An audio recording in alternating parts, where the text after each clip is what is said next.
Yeah, we back, baby. Keeping it real. Who That Sports Pod? Dolph Jackson, Coach Rock, presented by the Come On In Sports Network. Who That Nation, how you doing? Come on in. Take a seat, it's all good, you're amongst friends. Breaking news, interviews, Saints Juice. Open lines up just for you. 9 ball, 10 ball, where you at? 12 ball, 15, where you at? 3rd ball, 17, where you at? 9th ball, all the way in the back. Uptown, baby, downtown, baby. Everybody represent black and gold, baby. Uptown, baby, downtown, baby. Everybody represent black and gold, baby. Who that? Who that? Who that saying they gon' beat them Saints? Who that? Who that? Who that saying they gon' beat them Saints? Who That Nation?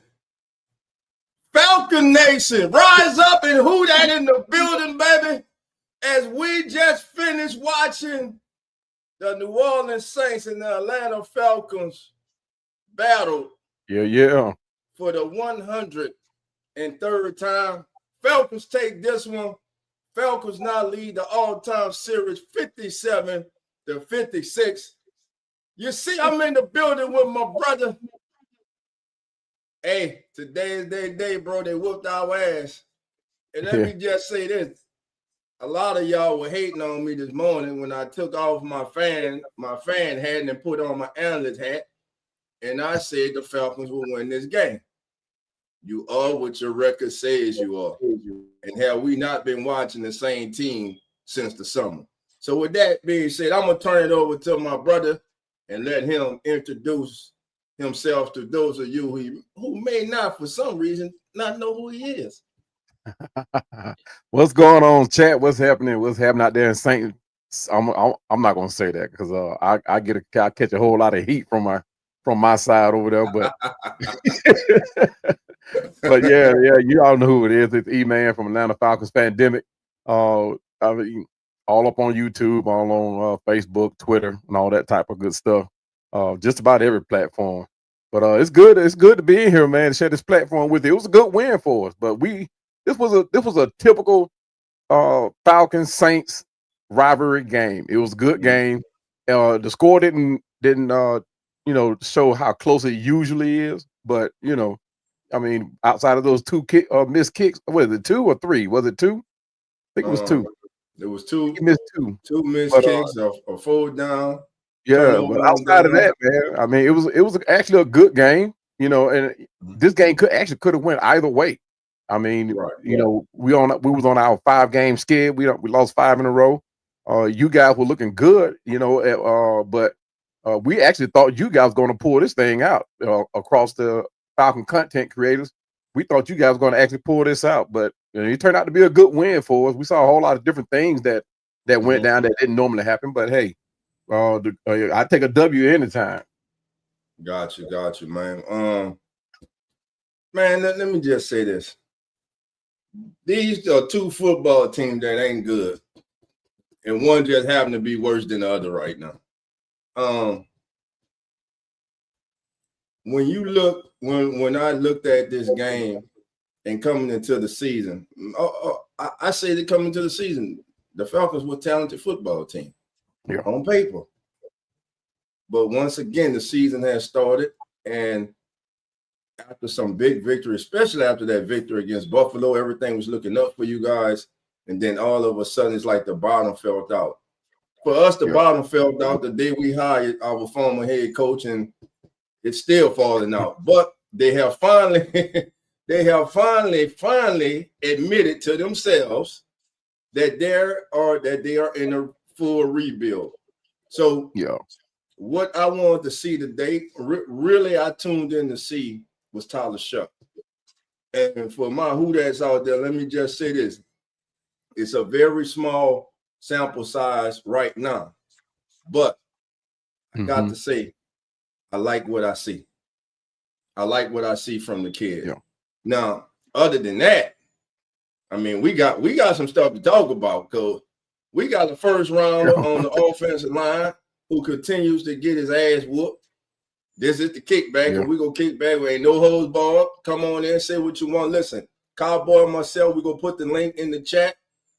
Hey, we want to hear from everybody. Falcon Nation, rise up. Who that nation? Stand up, baby. So, who that record, dog? Clean your eyes. Clean my eyes for what? Tyler Shuck was not the problem today, bro. Come on, who that records? It's too early to start that BS, bro. I love you, but come on. Hey, I'll tell you one thing about Tyler, man. Yeah. That joker showed a lot of heart because we put a little bit of heat on him. That joker, he actually reminded me of a mini Tyson Hill. The joker played with a lot of heart. He made a lot of things happen that I was surprised he was able to come in and do. Especially going down the stretch, he stayed composed. He didn't outside of that last interception he threw. I mean, he played a very good game. I mean, you couldn't ask more from a rookie. I mean, he played very good. Man, the kid played a good game, man. It's just you need help, man. And let me just say this: not only do we have a rookie quarterback starting now, we got a rookie head coach, and every week he's starting to remind me of a rookie head coach because some of his damn decisions, man. You have a big, and to me, this was one of the biggest turning points in this game that a lot of people may have overlooked. You get after the field goal, you get the big kickoff return. And on first down, on the very first play after that, he puts Taysom Hill ass in the game. Why? That was not the right moment for that. You took the kid off the field, bro. That was not the right time. That was a bad call at that moment. And just to let y'all know, the Cowboys with a walk-off victory over the Eagles just now. 24-21. What a comeback by the Cowboys, man. Man, bump them Cowboys. I don't care what's going on in the NFL. I don't want Cowboys to win nothing. I'd rather take an L for the Cowboys to win. Truth be told, I hate the Cowboys worse than I hate the Saints. So I mean, it is what it is. At least I got love for them Saints to win the South. You know what I mean? But I don't have no love, absolutely none for them Cowboys. Let's greet the chat, man, as they're coming on in, man. Come on in. How you doing? Come on in. What's up, Mama? In the house. T Mama said, can we say week before last was a fluke? What, the victory? Yes. Tyler Shuck. I don't think the kid's a fluke. Hold on. Shuck it ain't the Saints. Shuck it ain't the Saints. He the future. Sorry, ain't the future. He the future. What up, Trey, big bro?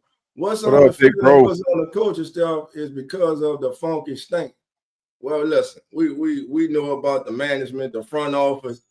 Man, you just had the owner come on and say, "I'll be crazy. I'll be crazy to fire Mickey Loomis." No, your ass crazy for keeping Mickey Loomis. And now you got. I know you're the more powerful person in Louisiana. You got 2 professional franchises, and I don't know what you're looking at, but he's running both of them, and both of them in shambles. Yeah. You know. What's good, brother Wallace? All right. Swarm. Listen, Swarm. I'm gonna put the link in. You gotta come in, baby. That's the Swarm. Hold what on, up, Red? My third cousin's about to come in here. Yes, sir. My third cousin in here, man. Hey, I got a chance to do a podcast with this cat, man. I'm telling you, he came in just for that little short while he was in. Man, I felt like I've been knowing him for years because we made a statement in that podcast. We was in the Carolina Panthers podcast, I believe it was. And I'm telling you, man, that's a good dude, man. Can't wait to do more shows with him. I'm my third cousin, man. Yes, sir. Okay. Yeah, we third cousins. Tell him, Swan. All right. All right. How many points Saints offense score? Let me see. How many points did the Saints offense score today? Close your eyes. It's happening. I'm serious. I mean, I'm being funny, but I'm so serious right now. Close your eyes. Yeah. How many damn points did they score, bro? Yeah. This team has had a problem with scoring in the red zone since this summer. Mm-hmm. A lot of you wanted to blame Spencer Rattler, and listen, he had his fault. He was horrible in the red zone. Now he's out, Shuck is in, and this team continues to suck in the red zone. So what's the one common factor right now with this team in the red zone? It's the offensive coordinator, Nussmeier, who a lot of people don't want to talk about. He's a problem. And Kellen Moore is a head coach making these bad decisions. Again, you had just had a big kick return, and you in the very first down after that, you put Taysom Hill in. And again, I sit here and I ask why. It made no damn sense to me. Right. So what was your overall thought about this game, Cowboy? I tell you, this was one of those games where you have it's like you got two first-year teams basically, and it lived up to everything that you wanted to live up to. It wasn't quite. It was like a step above a preseason game. But you guys, both teams both of us are in the same boat pretty much. We got first-year head coaches, first-year quarterback, first-year coordinators. I mean, we are both facing injuries that we didn't count on coming down the stretch, right? I mean, we have more than enough injuries to the list. I think our injury, both of our injury lists are more talented than our starters right now. So I mean, it's bad. It's one of them things that we got to bounce back from, right? But when you look forward to the future, right? Hopefully these coaches learn from their mistakes, learn the game that they saw today, took something that they didn't realize would actually happen. They didn't realize how big this rivalry is with you guys, right? So, but hopefully going to the future, the games get better, you get more scoring, more defense, and you got players that play with heart, that want to play with heart. So hopefully we get a better showing of talent through going into the future. But I mean, I love today's game. Win or loss. I don't cut you off, Cowboy, but I'm about to get. We got Kellen Moore at the podium, so we're gonna try to get both of these coaches. And if you can on your end, bring up Raheem, and when he comes on, we go get him on too, so we can hear from both head coaches. Let me get Kellen Moore up there. Let's hear what he got to say right now as he continues his. Hey, you did what you signed up for, baby. What I do? I think I missed it. Hold on, I might have went too far. I think we missed the initial start of it, but here we go. We're gonna start it right there. Let's go, Kellen. Cause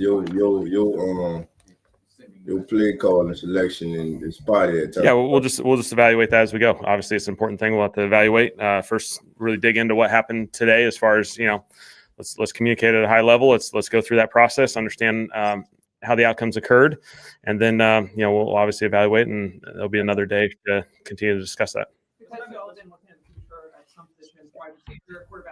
Could Charlie Smith be part of that evaluation to get a look at him? Charlie's certainly in the developmental role. He's done a lot of good. He's gone through this process for a couple of years now in the developmental role. And so again, it's something we'll just have to spend some time and invest some time. And say he's not going to be the answer to all that. And I think it's a process that we have to go through.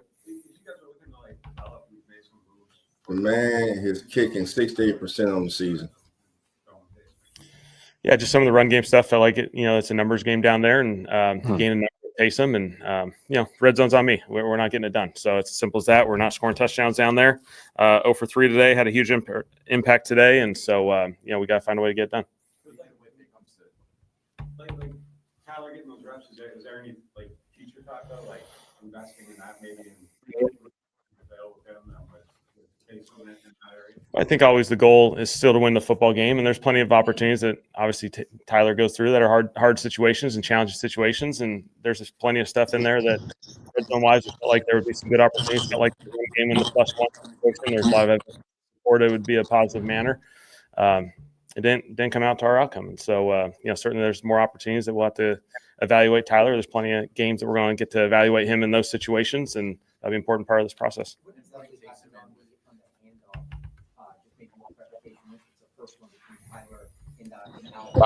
Yeah, it's just a play action, and obviously they got too close, and there was a collision there, and so it was a play action play. We're just going play action pass, and I didn't get a perfect clean look at it. I was watching the routes as it went, and so I saw a little bit of the footage, but I'll have to look more into it.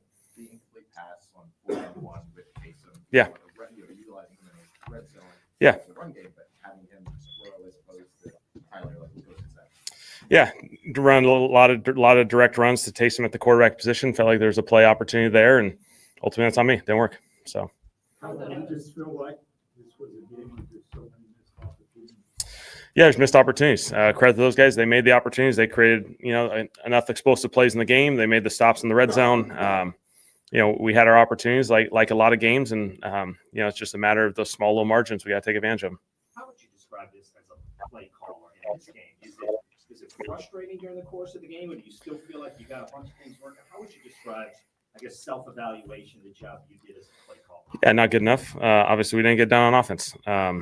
It's choppy. We weren't able to create the flow that we had the previous week against Carolina, and so frustrating. I haven't done a good enough job with this group, and we got to find a way. How do the play calls happen? All right, because I can't really stand to listen to no more of this. Certainly, their pass rush has been really productive. I'm gonna get Zach on. Zach was at the game. Zach, man, you got the full. Hold on, Z. Well, Z, you got the full screen, bro. Can you hear me?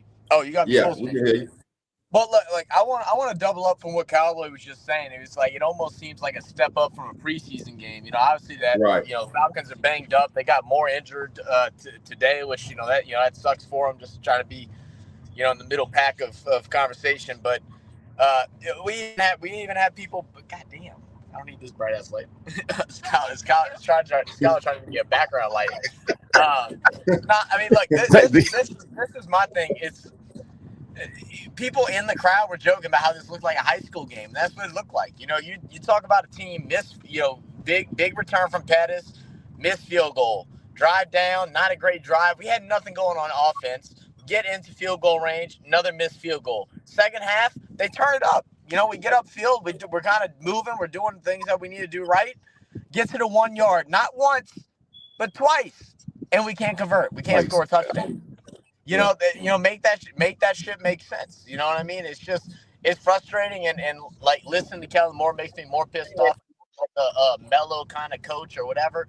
But man, at some point you just got to stop repeating and regurgitating the same exact things over and over again. He's reminding me of fucking Willie Green right now. I want you to say we came out, we played like fucking shit. I coached poorly, and we didn't get the job done because we got on the 1 yard line. We couldn't get in the fucking end zone. Like, just be honest.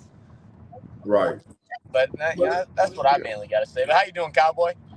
Congrats on the win, brother. Hey, what's happening, Zach? Hey, man, we maintaining it. For a second there, I thought Zach was watching a cricket game. He was starting to get loose with the language and everything. Oh, my bad. No, I'm sorry. I forgot you keep it. But yeah, man, it was a great game to watch, man. I don't know, man. We had a handful of Falcons fans right behind us chirping at us for the last 7 minutes of the game. I just had to get some frustration out. Yeah. Right. I feel you on that. Trust me, I feel you. We're going through the same thing over here on this side. The season could be better for both teams. We could arguably be more competitive than the record says. Obviously, we both got talents on both sides of the ball. But we got to leave it up to these coaches. It's sad, but these two first-year coaches have to go through this learning curve and figure these teams out, man. I really hope we do it sooner than later, and not have to make detrimental decisions that affect the overall growth of both teams. They got their hands full this all season. Cowboy, is Raheem Morris a first year coach? Technically, yeah. He coached y'all a couple years back, but he was the intermittent? Was that what he did a little internship. Okay. Yeah, he did an intern. He was an intermittent coach, but that was just a move. I don't think nothing came of that. I don't think they really honestly think that Raheem Moore was going to be that guy at that time. I think he was just the guy to fill the shoes to be fired. Who was it? Mike Smith? Who was we fired? I forgot who we fired, but we let our coach go, so they fill him in. But he is. Arguably he is a experienced coach because he did coach down in Tampa. He was first year coach for us. I'm gonna put it like that. Right. And we run different defenses. So I'm not defense, it's offenses. So yeah, I would say he is a new coach for us. Yeah. Gotcha. Gotcha. He definitely acted like one. I tell you that. Man, Listen. Well, you know, like the thing is He too, is performs like, like you know, one. it felt even though Atlanta was in control like pretty much the whole game, it wasn't like the Saints defense didn't come out to play. Like, you know, the defense still with the amount of vets that we have on that squad, they know how important this game is, and they really came out and, you know, brought the intensity, and the offense you know, shallowed away. Like it almost felt like, you know, the moment was too big and they didn't game plan right. I don't know what it is, but, you know, defense came out and played well. Like we held y'all down for a while. I mean, I think y'all really only had two like really successful drives, like where y'all were just flowing, I should say. Yeah. Man, this is what's The crazy thing about this us game. is we're one of these The teams Saints that had play in 78 plays. What you got? I was just saying 78 that plays. total What? plays, Saints had 78 plays, and the Falcons had 55. Yeah. And the 78. Falcons had 302 yards, the Saints 293.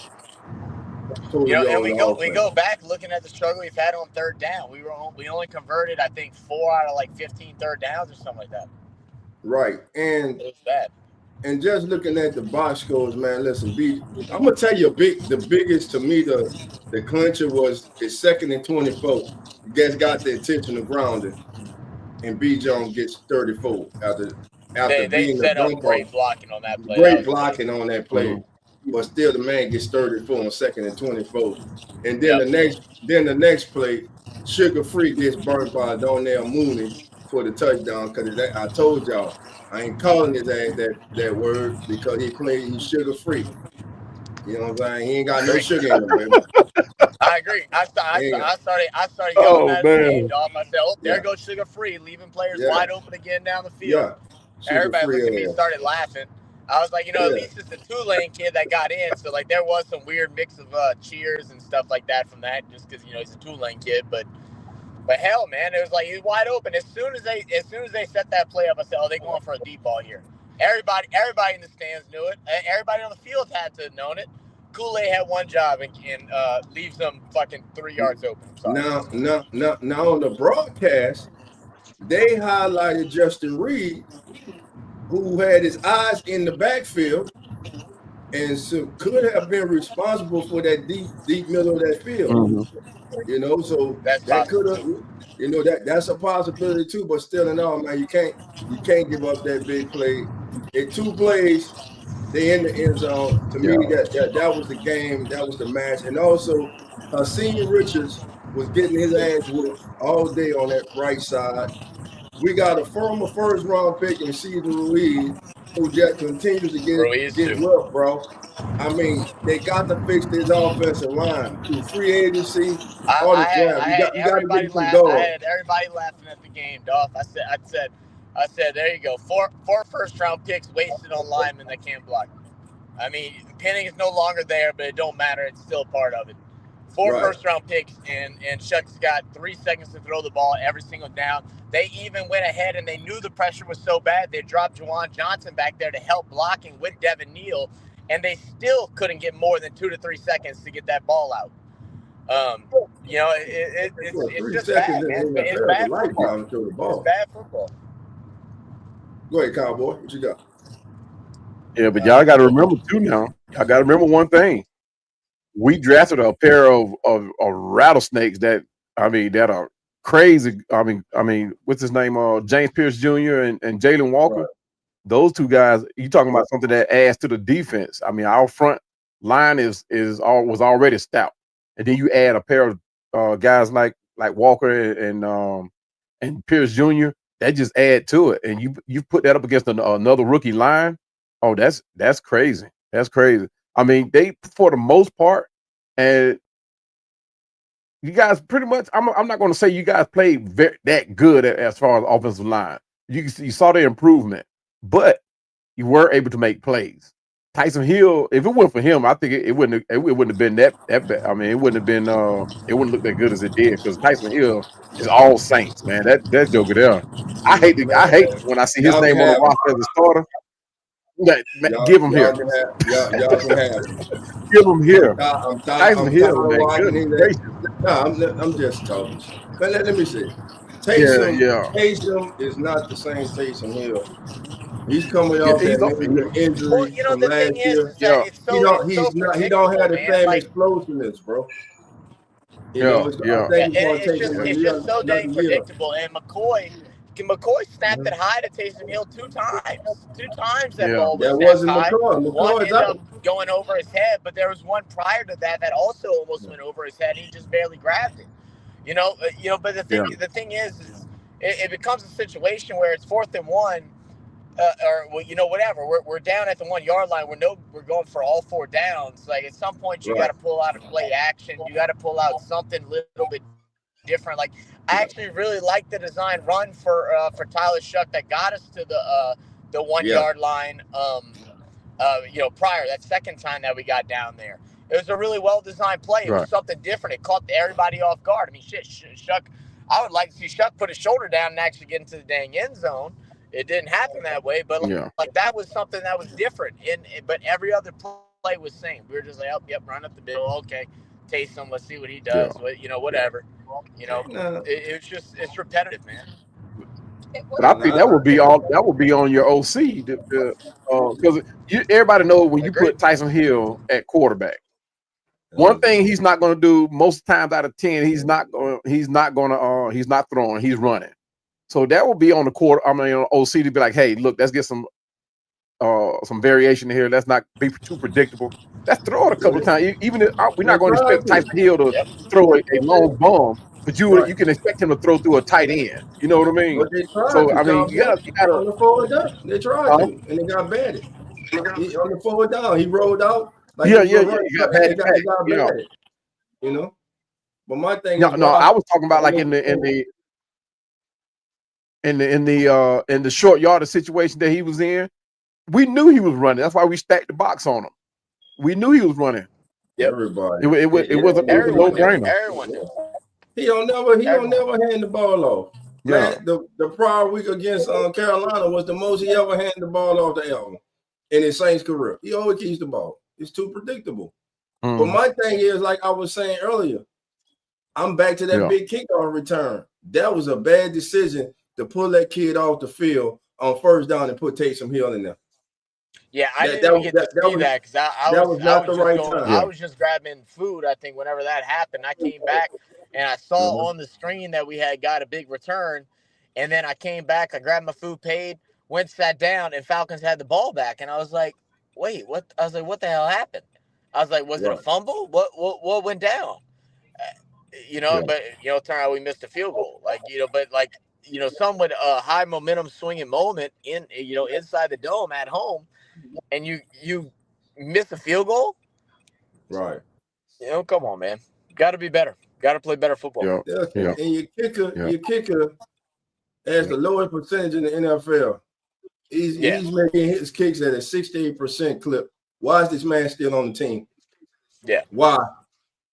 There's no reason for Blake Gruber to be on this team. He has not put he's one of the lowest in the NFL. He has not put any skins on the wall. Hold up now. He has. Oh, never mind. No, ESPN just posted a notice, but it was just about Blake Gruber getting booed. I thought it was that he got cut, and I was about to start cheering. Well, they could announce it later tonight or tomorrow. He needs to be gone. Go his ass back to Mayberry. Yep. Where he belong. Opie Taylor looking at ass. I'm tired of him, man. Not the Mayberry. Gotta go. I am tired of him, bro. There's only so many chances you can give somebody, man. Look, I feel for the kid, whatever. It sucks, but it's time to go. It's time to go. What's going on, Chase? Come on in. Chase says, rise up. Hey, y'all rose up to that forward victory, bro. Congratulations. Waiting on the first. That's my boy. That's my boy Chase. I need to go check him out. He's another Falcon content creator here too on YouTube and Facebook. He's another content creator. Who that? Chase? What's his channel name, man? What's his channel? Chase, what's your channel? Put it in the chat, man. Chase, Yeah, put it in the chat, man. Yeah, man. But again, a real talk, man. The rivalry, man. Because the game was a game. Again, the link is in the chat. Anybody like to come on with us, please feel free to do so. the game was the game, but it's about this rivalry, man. It's the love or hate. And the other night, Cowboy, I caught some of your show, man, and like you were saying, when we say hate, man, we're not saying literally hate somebody. Yeah, appreciate it. Yeah, you know, I dislike Yeah. I dislike the Falcons, but I got love. That's my brother right there. Yeah, Small's my cousin. You know, shout out to the Dixon Way. You know what I'm saying? You know, Country Low. You know, and others. Man. Yeah, I had a long conversation with. I had a long conversation with a mainstream reporter, and I sent the link, not a link, but I sent a message to him, right, and to talk about this rivalry, because you know it's one of the longest and one of the best rivalries in the NFL. You know, and because he's one that likes to cover like the Falcons Saints rivalry, I've reached out to him, and he came back with this long drawn out message about hate. He didn't like the word hate and all that type of stuff. I'm like, dude, come on, man. You about as old as I am, you know what I mean, or young as I am. Let's change that. And you know, and I'm like, dude, it does not mean an ill will. It's not what it is. You know what I mean? Everybody know what you know when you use it in the term that I used it. It is what it is. It's talking about the rivalry, man. That's all it's about. I mean, I appreciate the brother reaching back out to me, you know. But at the same time, yeah.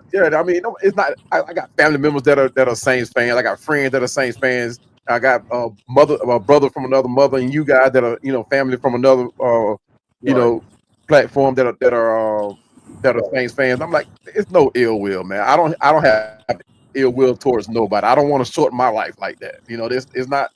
It's just what it is, man. It's hate week. It's a rivalry week. It's an intense rivalry that's been going on for years.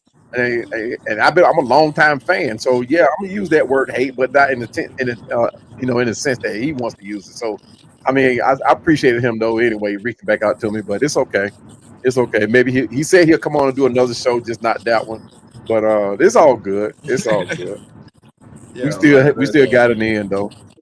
Yeah, I mean, he says hate, man. I appreciate the love.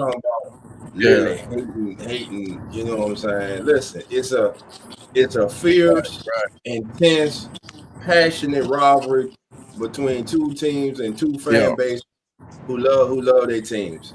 Now, you do have some people on both sides out there who take it too far.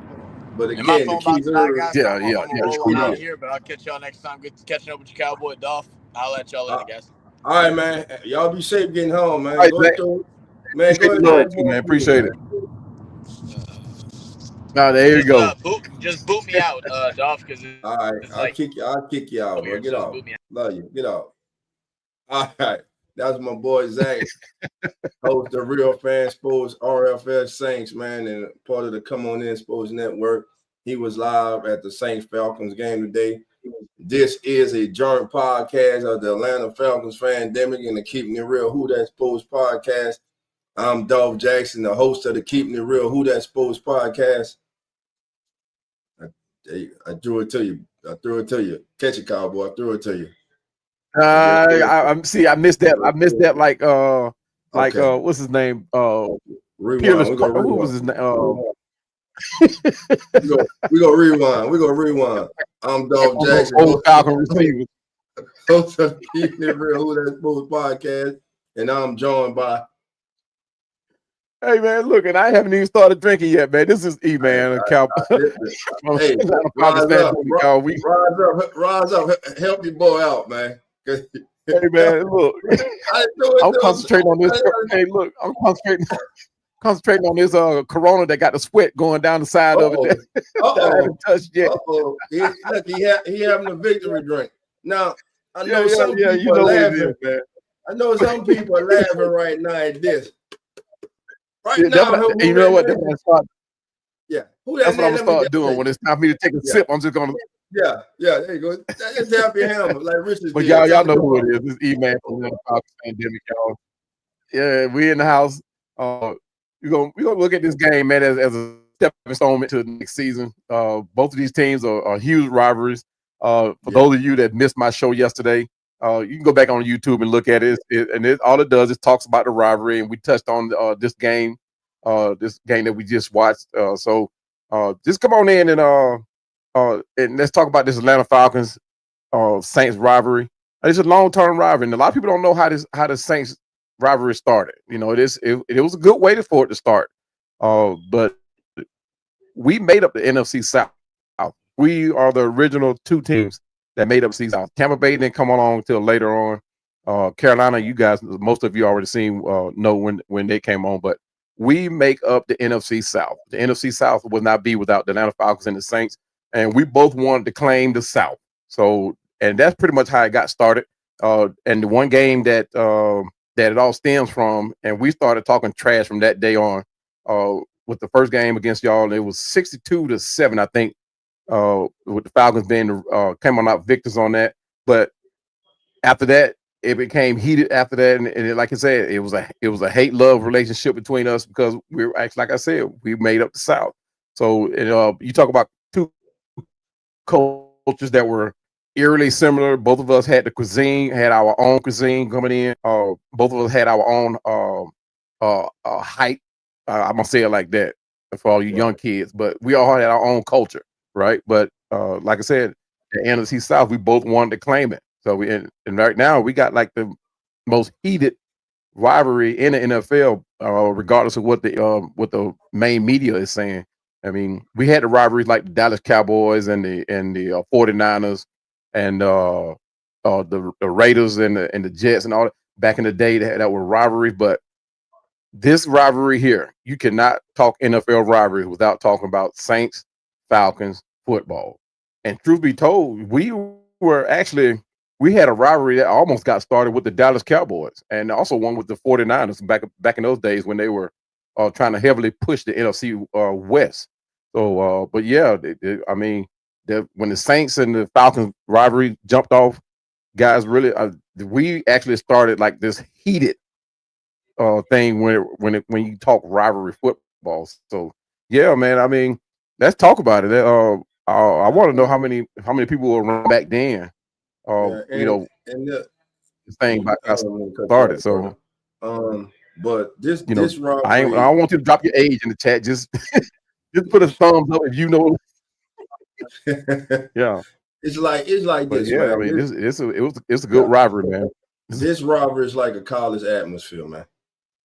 That's the type of rivalry it is, man. You got both fan bases traveling to the other city in bus loads.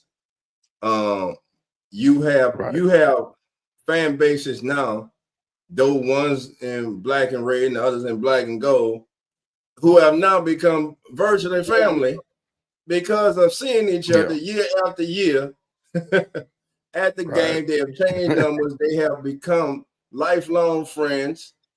And this and again, it's just like being married to a spouse who's a Georgia fan and you're a Florida fan. So, that particular day, you got to split house, baby.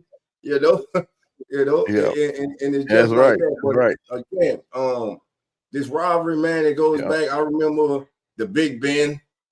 I remember the night Michael from New Orleans, Michael Haynes went off on the Saints for 200 something yards.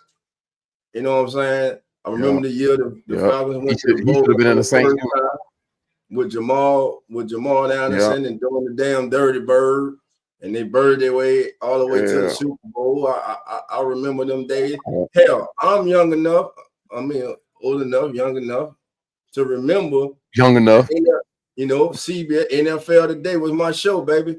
And one of my favorite. The reason I'm doing this now is one of my favorite announcers and sportscasters all the time was Brent Musburger, man.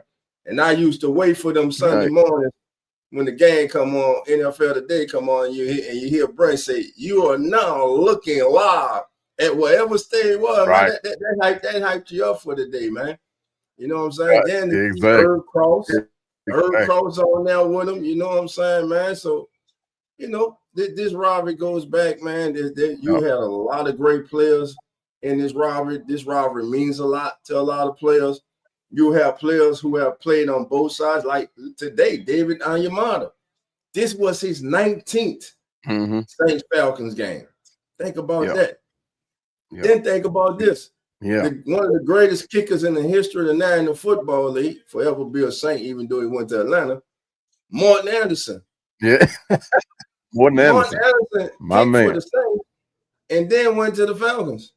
Now, to me, as a Saints fan, that was a cardinal sin. You go to any other team, don't go to the Falcons. You know, Go to the Falcons. Exactly. Then it was Bobby Abel, the founder for the Who That Nation, who said, hey, he got mad with the Saints because they didn't want to give him his paper. Who he gonna play for? The Atlanta Falcons. Joe Horn. Everybody want to get their get back.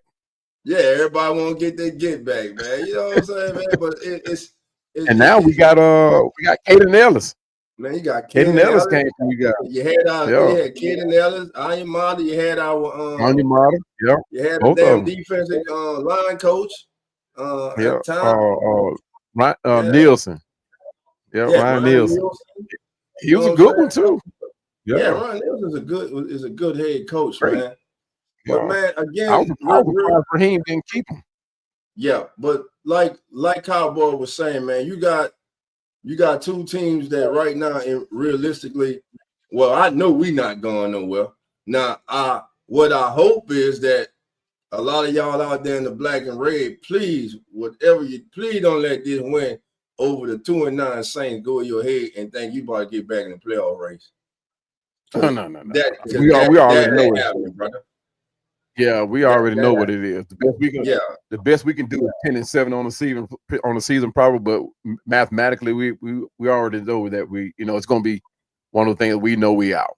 Right. Even if we win out, it's going to be tough. Yeah.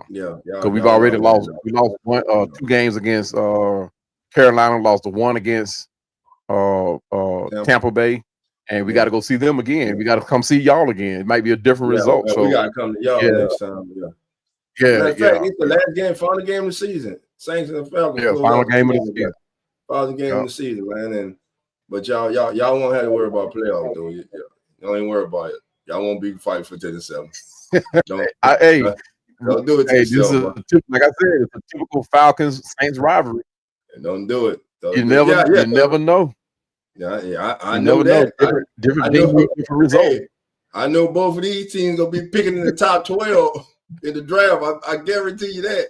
Hell, I know one team will be picking in the top 5. No, we won't be picking in the top 12.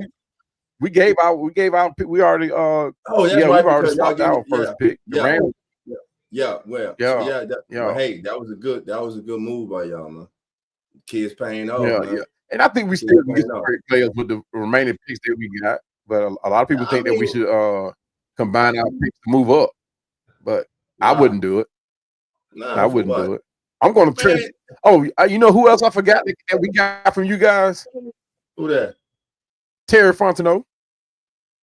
Yeah. Terry Fontenot, our GM. Yeah. We got him from you guys.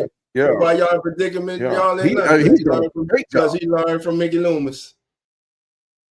He worked with Mickey Loomis. No. I'm not gonna say that. Fontenot's a problem too, bro. He did a great job of rebuilding this team, man. When?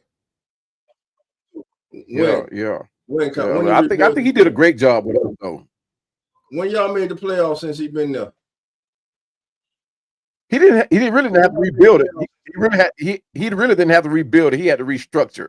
He didn't have to rebuild his team. He had to restructure this one. Now, you talk about we got 3 players in the draft. Mm-hmm. Say it one more time. Now I was asking. Yeah, he had to restructure. Since he's been there. I mean, nobody could have predicted the kind of season that Kirk Cousins was going to have. Nobody. And you arguably say that that was one decision that he probably would take back. Me myself, I like the idea of Kirk Cousins coming here, even for that amount of money. Because if you look at what the rest of these veteran quarterbacks are making, man, it is crazy. We got Kirk Cousins cheap, I think. The only thing is the back end of that contract hits our cap hard. But if Kirk Cousins had a deal what he's supposed to do, come in, win playoff game, and to the Super Bowl, nobody would have questioned that money. They would have said it would have been the best money worth spent. But because we're fans, we're couch coaches, and that's people going to have different opinions about it. But Right. if you look at who we picked up in the draft as a quarterback, injury prone rookie, and somewhat variation of a different system, and of course it was a different system, but you got to ride with the veteran quarterback. Nobody could have predicted Why we that Kirk doing Cousins that, was though? going to have the season that he had with the injury, and then he got in his feelings about the pick. And truth be told, he probably got in his feelings about that number 8 jersey that Kyle Pitts was refusing to give up. So a lot of things changed during that time. And trust me, believe people, I think that number 8 jersey had a lot to do with Kirk Cousins and the way he performed last year. No, I'm And that's just tell my you that. opinion on that one. I mean, If that man performed like that last year with Jersey, he shouldn't be playing football. I highly doubt that. But let me ask you that. Hey, Why but y'all look, do though. that, bro? No. I'm serious. I'm serious when I ask this, bro. Why do y'all do that, Do it. man? When I say y'all, I mean my fan base too, bro. Because they saying the same thing about Tyler Yeah. Brown. All right, you know that was Michael Penix Jr. was a good selection for y'all, man. You cannot I know that, hands down. I know that. Getting hurt or injured, but people like to use the word injury prone. Now that he's hurt, it was a bad pick. We knew he couldn't stay healthy. We went out, we got Kirk Cousins, we gave him $100 million. On our side, it was like we gave Derek Carr $100 million. We didn't draft a quarterback, and now we stuck in this situation. We go out, we draft a quarterback the first time, but man, he's 26, man. He's too old to play. He's 26. You know, sometimes hey, look, and you know what though? Yeah. In the same breath, they saying Bo Nix. They saying Bo Nix is one of the best, and he's the same age. The man spent 20 years in college, but he should be one of the best. Yes, but here go the thing too. And here go the thing too. A lot of people are not realizing the role that Kirk Cousins plays here for Atlanta, right? And Kirk Cousins has to be. Well, at the present time, he was the starting quarterback, but now he has to play backup quarterback. He still has to mentor Penix, right? He still has, and you got a first-year offensive coordinator.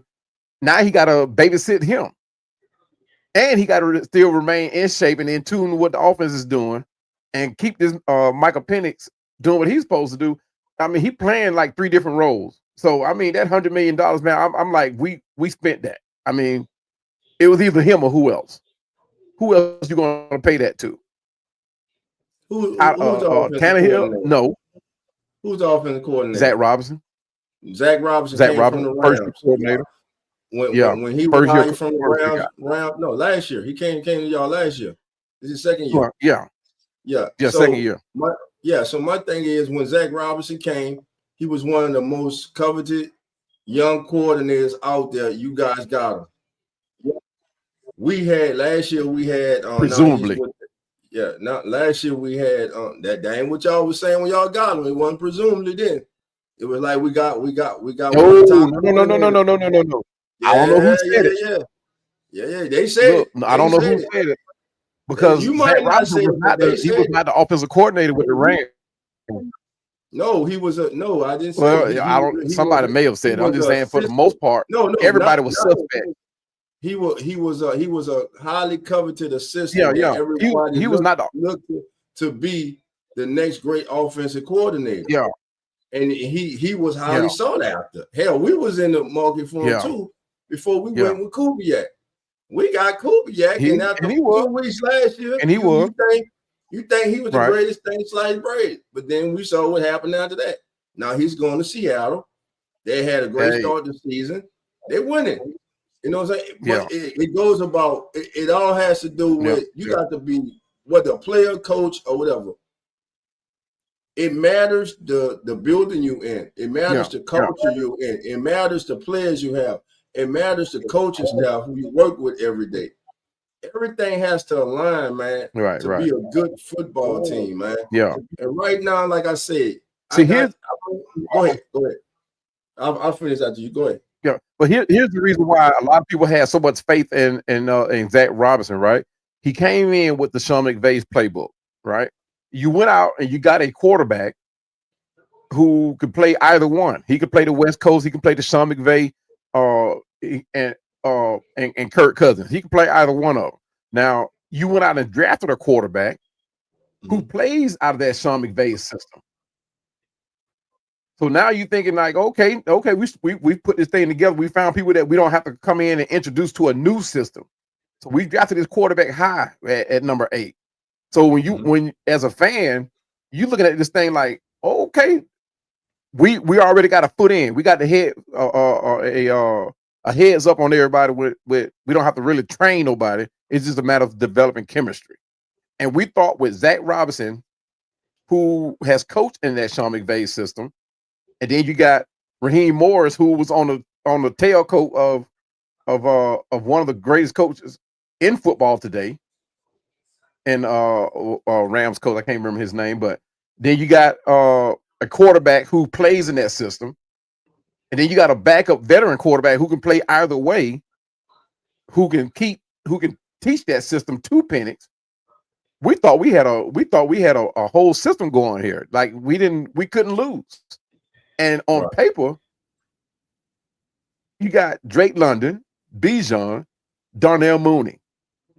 Something we have never had. We've never had like wide receiver, running back, backup running back, backup wide receivers this deep. The depth, being this deep. We never had that. Right. And that's what I was sharing with one of the other content creators. This is arguably one of the best on paper, one of the best teams we've ever had. As far as we're talking about starting talent. What team? Starting talent, our team. No, man. Our team. The starting talent. Hold on, let me finish. Let me finish. The starting talent, when you talk about starting talent and then depth. This is arguably the most talented team we've had. Now, I'm not saying the wins accumulated to that, barring the record. But when you're talking about personnel wise, if Drake London go down, we got Casey Washington, we got Kyle Pitts, we got Darnell Mooney, Ray McLeod. We got all those guys that can step in and handle the rock just like Drake. If Darnell Mooney goes down, if they had brought him up, then we would have had him. But either way, we had receivers that could cover if one receiver goes down. We got 8 receivers on board right now. And all of them could start anywhere else in the league. Every last one of them. We've never had that. We got 3 of the top running backs in the league. Any one of them go any place else and start. Bijan Robinson can go anywhere and start. Tyler Algier cannot go anywhere and start. Tyler Algier is going to be sought out. Drake London is good, but he can't go. Now, I don't know. I'm on the fence with him. But as far as y'all being deep at receiver, they put it up. They put it up today, bro. Listen, this man Drake London has 60 receptions, right? Your next receiver, official receiver, not tight end, not running back, was Darnell Mooney with 16 catches for 42 yards. Casey Washington 6 for 14. Ray McLeod 6 for 14. David Seals 4 for 9, and Kadero Hodges 3 catches for 10 yards, bro. That is not. Shut up. Listen. That is not a receiving code, brother. I got that close, man. That is not. Let me tell you. Code, bro. That is deep, bro. Listen. That is. I'm gonna tell you why. Again, I'm gonna let you go. I just need to say this before I lose the track. So what I'm saying is this, bro. On paper, I understand what you're saying. On paper, that's why I don't deal with on paper. On paper, it looked like we had a decent team. Paper don't win football games, bro. And right now, it's about what you production. These guys combined, bro. The combined Atlanta Falcons receiving core, minus Drake London, they don't even add up, bro. You got 16 and 12 is what? That's 28. You got 32, 34 receptions between the other wide receivers and Drake London, man. That is not a productive wide receiver core, man. So I'm not arguing that. Yeah, we fell short. So the talent is not there, bro. The I'm gonna talent tell is you. not there. Yeah, this is what the answer to that. Mhm. The problem is Zach Robinson. This is the exact same receiving core we had last year. This is the exact same one. We added a couple receivers, even drafted a couple of them. Well, we got them through the undrafted process, but it falls on Zach Robinson, and it shows that he has a disconnect on this playbook. Either he's not opening it up, or he's not fully utilizing it, or he don't know it. One of the two. But we saw what this receiving core could do the last 4 or 5 games of the season last season. This is the exact same receivers. Like I said, we only added, I think, 3 of them. But everybody last year were go-to guys that we could have went to with weapon. Kirk Cousins showed that when we went and played Philadelphia, when we went and played Minnesota, when we went and played Carolina, when we went and played Tampa Bay.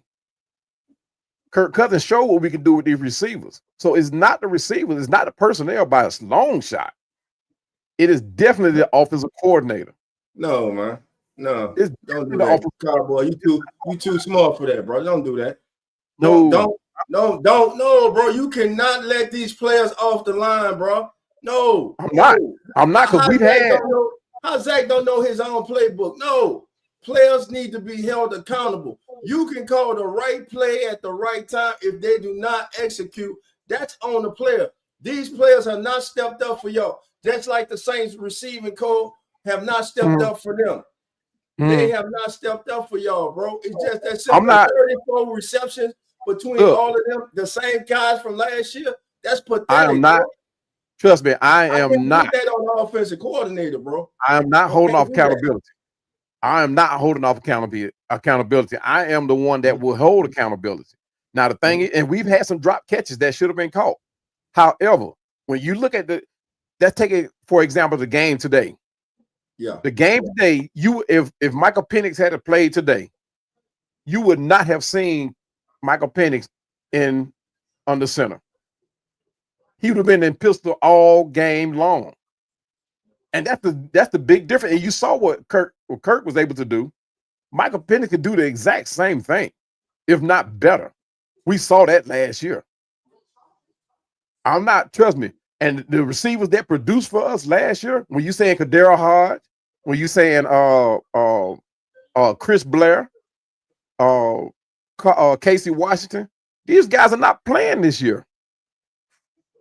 And they should be. Ray McLeod is gone, so we can't count him. So that means if we let go Ray McLeod, that means one of these producers that we had last year should have been brought up, right? But we didn't do that. We went in and brought up a player who has never played for us, David Seals. And even now, they brought in Dylan Drummond. Where's Chris Blair? Where's Kadero Hodge? These are receivers that produced for you last year, scored touchdowns for you last year. So but they're not playing at all. There's a reason they're not playing. These players see them every day. Chris Blair is still down there on the practice squad, bro. But why is he still on the practice squad, bro? There's a reason, bro. These coaches. That's why I'm saying. That's why I'm saying it's Zach Robinson, huh? Coaches see these players every day in practice, bro. They know. They know. No, man. Yeah, there's a difference. That was 2024. This is 2025. And if they're not on the active roster, that's because the coaching staff as a unit and the offensive coordinator and the head coach all agree that they're not better than who's on the active roster right now. And if you got to go out and get somebody to bring them, man, that's saying, hey, we need an upgrade in that room. Now, last year, and I hear what you're saying, but you were saying, last year against when Kirk Cousins had those same guys, he did this with him and that. That's last season. We're in 2025 right now. Y'all just won y'all full game. This offseason, you guys were one of the favorites. A lot of people picked the Falcons as one of the teams to come out the NFC this year to be that team that took a big jump. But unfortunately for y'all, bro, it has not gone that way. You got one of the best all-around, all-purpose talents in the National Football League, it be John Robinson. Drake London, I make fun, but Drake London's a good wide receiver. Michael Penix, before he got hurt, had thrown for just under 2,000 yards. The kid can play. And you say, well, he can do the same thing that Kirk Cousins can do from under center. As a coach, and you heard me say this, I've heard you even say it, as a coach, your job is to put a player in a position where he's most comfortable and where he will be most effective for himself, but most importantly for the team. So as a coach, you don't want to take a square and try to stick it into a round hole, bro. You don't want to force it in. You have to be able to adapt. So and that goes for right now. I believe it's play calling and the players here in New Orleans. The red zone has been a problem with this team all the way back in training camp. They couldn't score in the red zone in training camp. And here we are with 6 weeks left in the season, and they're still the worst red zone offense in the National Football League. Eventually, it goes from the players to the coach. What players are you calling? And then when the coach does call the right plays, or the players on the field executing it. And right now, this team on my end, they're not doing it, bro. And on y'all end, bro, to me, the Falcons are one of the most disappointing teams in the National Football League this year. Agree. Yeah. I believe that the Falcons coming into this season, and I say it, and I got a lot of flack for it. I say, y'all might not want to hear this. To my who that I say, but the Falcons are one of the most talented teams in the NFC.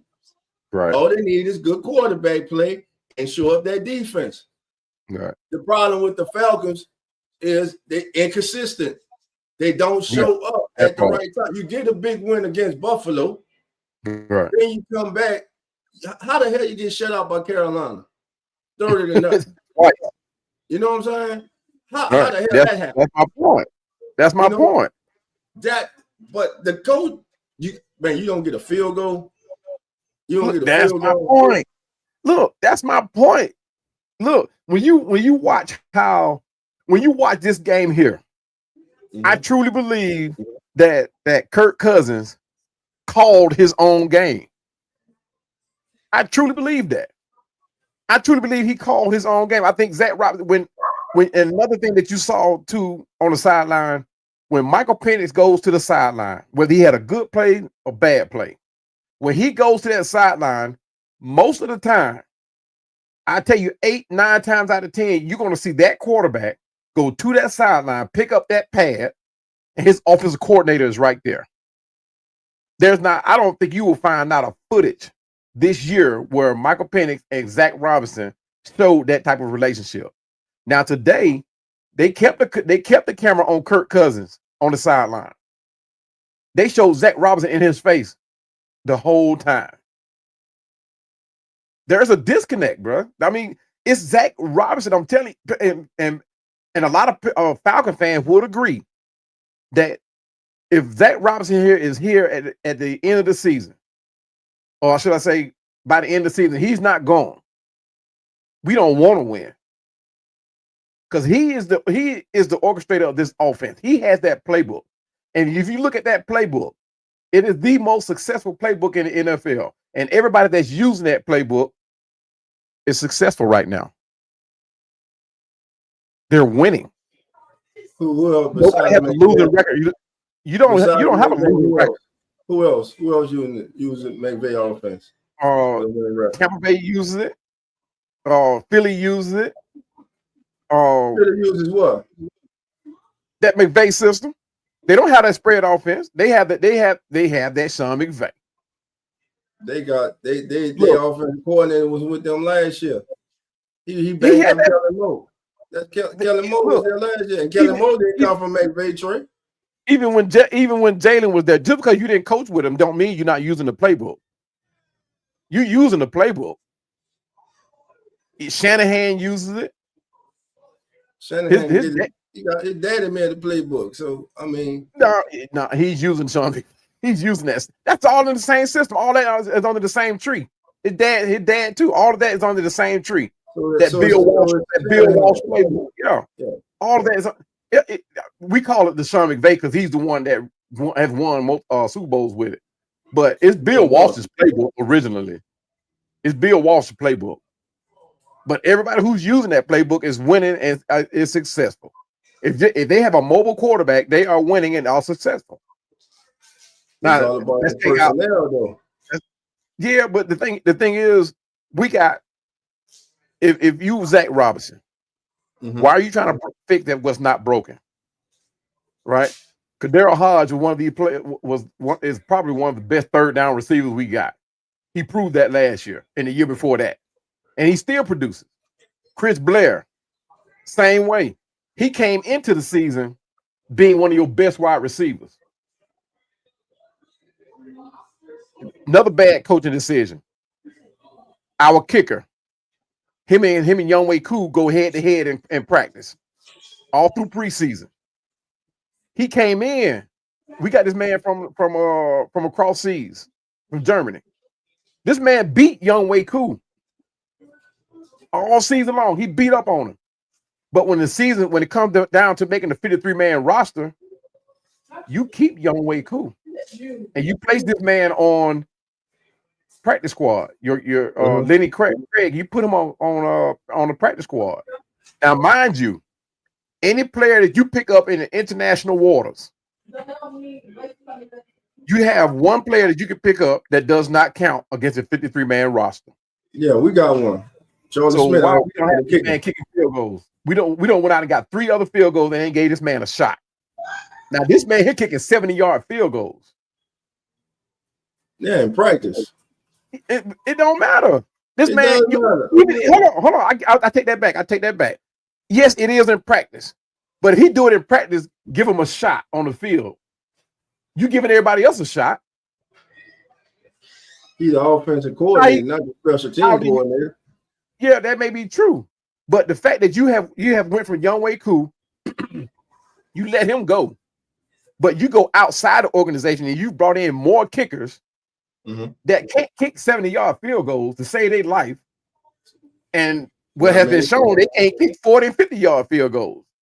So at the very least, how is this man gonna get game day experience if you don't put him in there?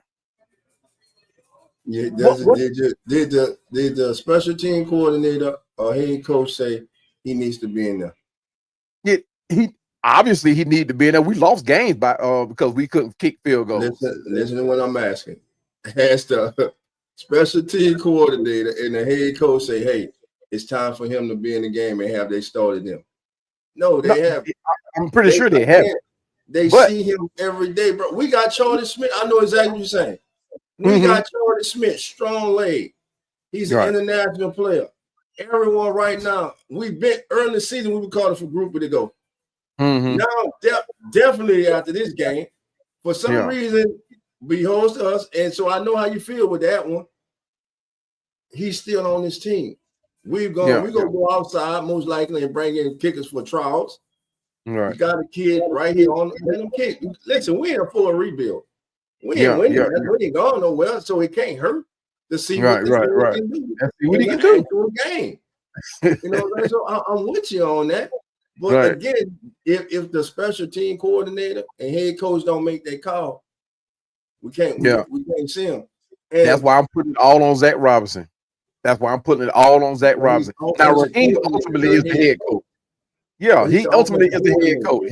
But when you look at the one or two, if this team decides to move on from any one of them, Zach Robinson gonna be the one we move on from. Raheem is he's gonna be giving out one. This is only his second year as the and head coach. We always give our head coaches 3 years. So he's gonna be here. Don't do it. Learn from us. Don't do it. But Raheem Morris made the mistake when he took the job. He made the mistake of bringing in 2 brand new coordinators, inexperienced coordinators that could not help him. But how do you become an experienced coordinator?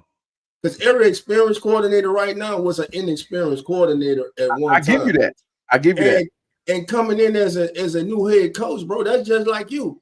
You coming in, if you the head coach, you go to the grocery store, man, you want to buy your own groceries, bro. Mm-hmm. If you go down as a head coach, you want to go down with your guys. Yeah. You but want to hire people that you feel are competent, people that you trust. And see, a lot of times that goes into this coaching stuff too. A lot of coaches need coordinators that they trust. And what kind of coach are you? Are you the kind of head coach that micromanages, or are you the kind of head coach that says, "Hey, I hired you to do a job. I'm gonna let you do a job. If I see where I need to step in, I'm gonna step in. I don't care if we're friends off the field. I don't care if our wives talk every day. They go shopping together. I don't care about none of that. Because at the end of the day, it's a business and it's about winning football games.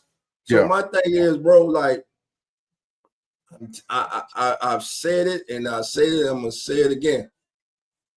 I don't believe Raheem Morris unless y'all go on a major winning streak. I don't believe he should be the head coach of the Falcons next year. But here's what's going to happen. Yeah, they're going to let him start the season next year.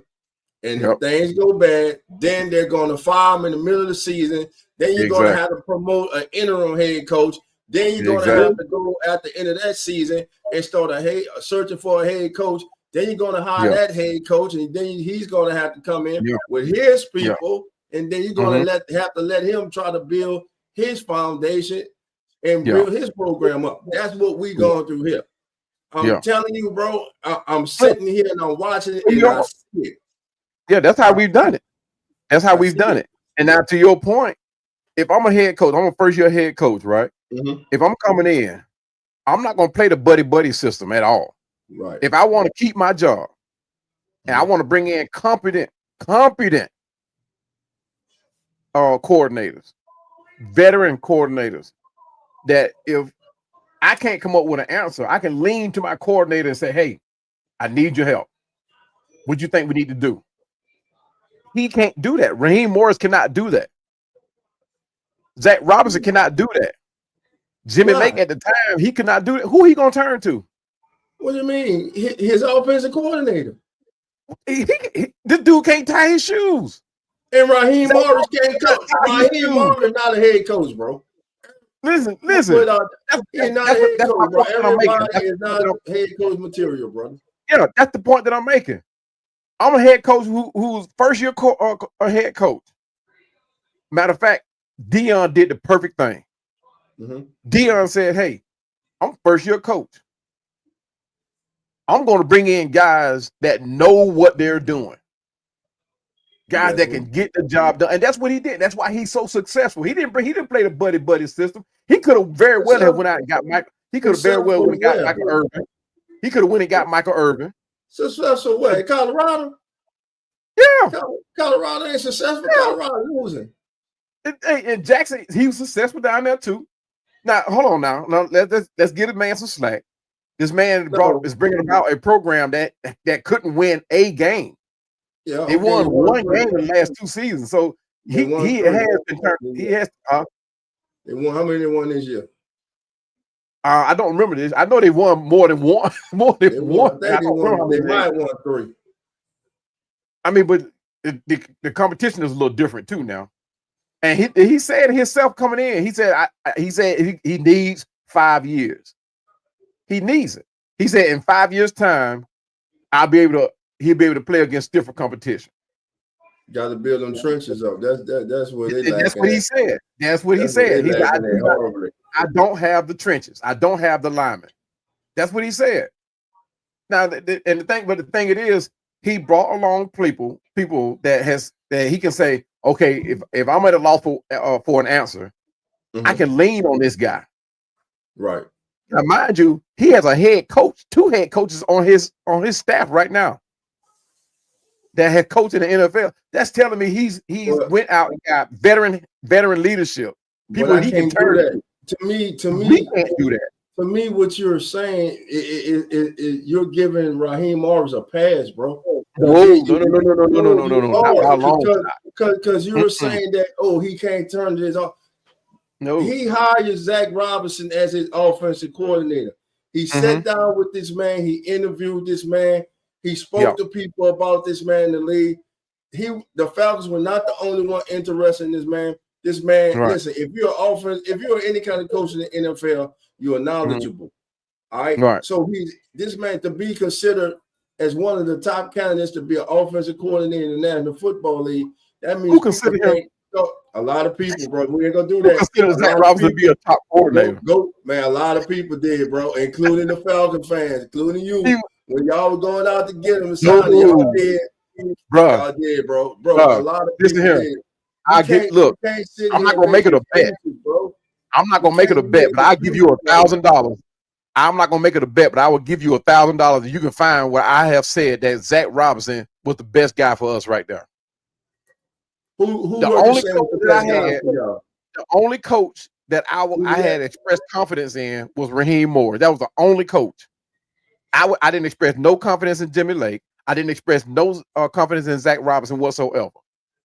The only guy that I said before y'all hired him. Yeah, before we hired him. Yeah. How would you not have confidence in a person that you haven't even seen No. We know what kind of team we had here in Atlanta, right? We knew with all these young guys that we had that we needed a veteran hand. Raheem Morris was young enough. He was the hype man all along. He was not actually the shot caller. He has been the hype man for Atlanta for years. Even when he was here, he was not the guy. Raquan Manuel was the guy. He was the defensive coordinator. And Raheem Morris played the same role when he was in Los Angeles. He was not the defensive coordinator. He was just on the coattail of the guy who was a coordinator. He was not the defensive coordinator here or in Los Angeles. So why hire him? You saying experience. So why hire him as the head coach? Why not go get a more experienced head coach than Raheem Morris? Hey, trust me. Ask me. Look, truth be told, I don't think Terry Fontenot chose Raheem. I really don't. It's off the blank. I think it's off the blank or either or Jim McKay. I don't think neither. I don't think. I think if Terry Fontenot had chose him a head coach, I think we would be in better position. They gave that man all free reign except choosing the head coach, and then when choosing that head coach, he brought along two coordinators that had no NFL experience whatsoever. They had NFL experience. I get what you're saying. Everybody got to start somewhere. I get what you're saying. Everybody got to. Huh? He had NFL experience. He was on the NFL staff. Zach Robinson was in the exact same position as Raheem Morris, only he was on the offensive side of the ball. He was on the coaching staff. He was not the coordinator over in Los and over in. But was he not on the coaching staff, and was he not? He was on the coaching staff, but it's a difference with the implement of the playbook, of the plays, of the week of the game plan. Again, everybody starts somewhere, bro. You can't. But the players had access to the playbook. No, but here go the thing. And I tell these guys this all the time. There's a huge difference between going from offensive coordinator to a head coach. Just because you can call plays and hype up a team don't mean you could be a head coach. Just because you're a great coordinator does not make you a great head coach. Exactly. The same thing goes for an assistant. Just because you're a great assistant don't mean you can fill the shoes of the offensive coordinator. That's why you see a lot of these players. Perfect example, Jared Gray, one of the defensive guys for the cornerbacks on our team. Now, as fans, we think Jared Gray is the next coming when it comes. I ain't gonna say the next coming. I know bad choice, but we think he can fill the shoes of a defensive coordinator. But this man telling you himself, I don't want the job. He's comfortable where he is. He doesn't want the head coaching job. He's comfortable where he is. He don't want to set himself up for failure. Now, if he chose to step out there, that's going to be on him. But Zach Robinson and Raheem Moore, both of these guys have stepped into shoes that I don't think that they was ready for. Now, Raheem Morris, I say, yeah, okay, because he's been a head coach. He knows the Atlanta system. He knows the system, the culture. Then I say, okay, maybe he could make a difference here in Atlanta. He was that guy that got people that buy in on At least he did come in with a game plan. Mm-hmm. And he the one that got people to buy into that game plan. He had everybody bought in. But when it came down to game management, coaching, you started seeing where he needed tremendous improvement. We started seeing why he had been called up to coach other teams. We started seeing where the errors that he made, why he was never put in the position of the defensive coordinator. He was always the guy being the assistant to the defensive coordinator. So when he made that jump, I was like, whoa, wait a minute. Now, you take Jeff Albrecht, for example. Jeff Albrecht is a defensive coordinator. That guy's he can command a defense. Now, after he did that, he would become a head coach for the Jets. Now, while he was a defensive coordinator, at the time the Jets didn't have not one Pro Bowl player. By the time he was done with that defense, it was 3. He did this as a coordinator. Now, when Raheem Morris, right, when he was so-called interim head coach, you would have thought, okay, he saw what was going on here in Atlanta. He came over here to be the head coach. Why in the world you let go Ryan Nielsen to bring in an inexperienced defensive coordinator? Ryan Nielsen had already had the defense playing top 10 football defense. He already had the guy. Yeah, he was not the guy. He did not fit his system. He did not fit what he wanted to run. That's what we got to learn, man. Listen, we as fans, bro, a lot of times we sit back and hell, I do it. And we're like, wait, why doesn't they do that? They should have kept this guy. The guy didn't fit their system. The guy didn't fit his vision of what he wanted. Well, again, he went to Jacksonville. Mm-hmm. All right. How's their defense? How's their defense? I mean, they were stout. I mean, they ain't finna win those. They ain't gonna recreate no grits blitz or nothing like that. But they still play. They still a good defense. But you also got to consider the personnel too. That's what I'm saying. It's about the personnel, but it's also about if you're a head coach and you got a certain, man, I think, and you look at your personnel that you inherited. Mm-hmm. All right, you looking at the film from the previous year. Mm-hmm. Okay, this is what they're being taught, and it's not working. I don't see that working. So first thing I'm gonna do is I'm looking at my personnel, and nine times out of 10, when a new coach comes in, that previous coaching staff, they're already looking to move on anyway. Right. Because a lot of stuff in the NFL is built on relationships too. Mm-hmm. A lot of coaches get their first head coaching job. They reach out to former coaches that they have worked with, some have come up in the ranks, and some are up and coming, and they know and they trust and they see the work and they're sitting in the room with them. So that's what I'm saying about the people you bring in. And you brought up a good point about because you're a good offensive coordinator to call plays, but when you become a head coach, it's different. So I think that's what's going on with Kellen Moore now. As a head coach, you got everything on your plate. You're an overseer of everything. Right. And then you're the overseer, then you're calling the plays too.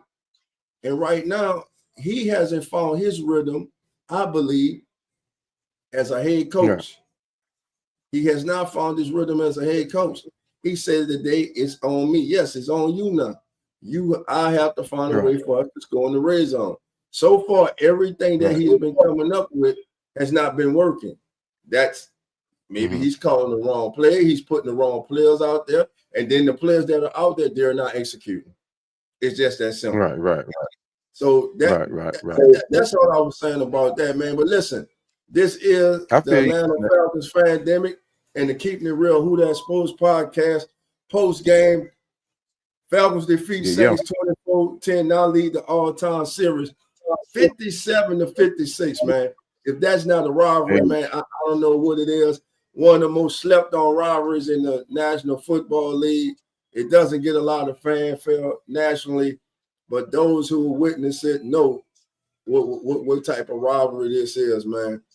And Yeah. Cowboy, man, look, it's been a pleasure, man, doing this with you. I wanted to do it during the week, man, but got caught up at work on the road. Man, it was. I'll tell you about it later, man. It was a crazy Man, week last week, man. Life keeps happening, man. Life is keep life, and that's all. That's what they say. Life be life, and you know what I'm saying, man. But man, again, man, as I'm looking at the Falcons' final 6 games, man, you got the Jets who played tough today. Then you got Seattle, man. And they come to you, but then you go to Tampa. You got to watch Arizona. I mean, Jacksonville just escaped them today. When you go there, then you got the Rams, man. The thing is, you got Seattle and the Rams coming to you, and then of course you close it out with the Saints. Yeah. So out these next 6 games, bro, y'all have for y'all to have any chance of going on the run, man, you're gonna have to be one of those NFC West teams, bro. You're gonna have to be one of those. Yeah. And you can't afford to lose to the Jets, and y'all damn sure can't afford to lose to us at the end of the season. Which gonna happen, but we're gonna get y'all back at the end of the season. Gonna get some get back. They'll get some get back. Keep y'all ass at home. Y'all be on the road. Hey man, I can't dispute that one at all. Yeah, I mean, you guys, like I said, we never. I don't remember the last time either one of us swept one another. You remember? Man, I don't remember. It's been a while. It's been a minute. Yeah, so I mean, been like 5-6 years. Hold on. So it's been longer than that. I think it was back in the 90s. No, it wasn't no 90s. It was recent. What? Let's look at this. Well, y'all swept us? Yeah. I want to say, damn, was it Dennis Allen's first year? Of course not. Because I remember with that Michael Thomas catch, they came back, we beat y'all. And then it might have been his first year, I believe. I'm gonna have to research that. That's about 4 years ago or so, man. Anybody in the chat that know it, man, let us know. But look, Cowboy and myself, we about to get out of here. My beautiful wife then came home, something in there smelling good. So, boy, dog, about to get on out of here, man. And once again, before I get out of here, man, I want to thank you, my brother. Yes, sir. For coming through, man. It was a pleasure, man. We definitely go do this again for the final game of the season, man. Yes, sir. I always love talking football with you, brother.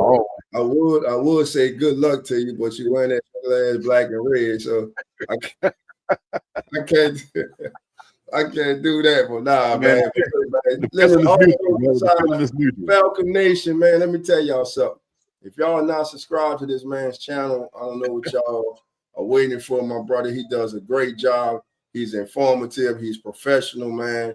And he's just a great human being, and he keeps it honest, man. He tells you just how he feels, and he backs it up too.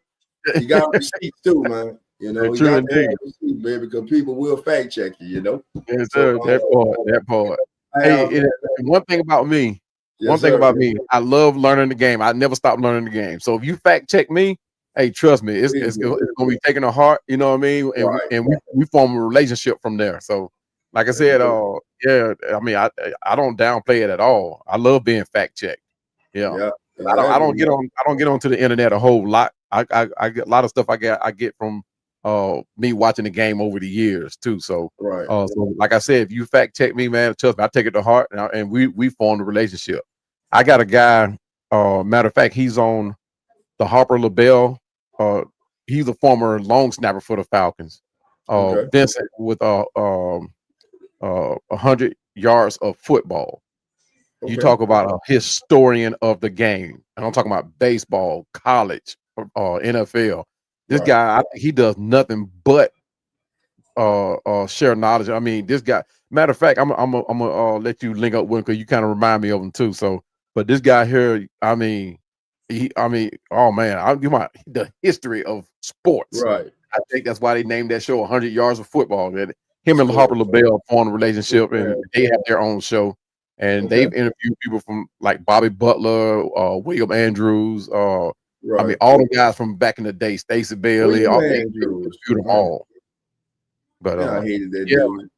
Yeah, Harper LaBelle. I think he started out with the Rams, I think it was. and he came on with the Falcons as a long snapper tight end. So and he's pretty good. Yeah, he invited me to be a part of his platform, but my plate is already full, man. And I may find a way to do it once I have more time, but right now, man, my plate is just too full. But I appreciate you having me on, man. It's always fun talking football with you, sharing knowledge and all that type of stuff. Especially someone who talk about the same stuff that we grew up watching. So I appreciate you having me on, man. Yeah, man. You know what I'm saying? Hey, is that water still running down the side that glass right there in front of you? Man, I'm finna pour it out and go get another one, man. I don't drink.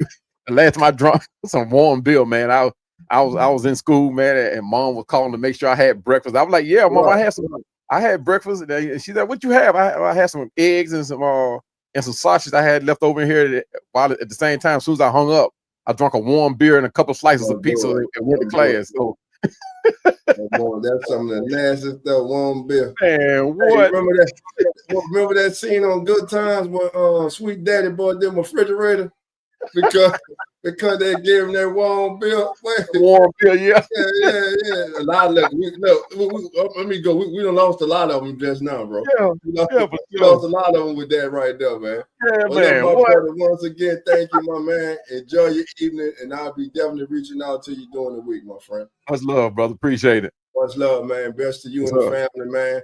I said hello. Family, remember, the doors are always open, so all you got to do is come on in.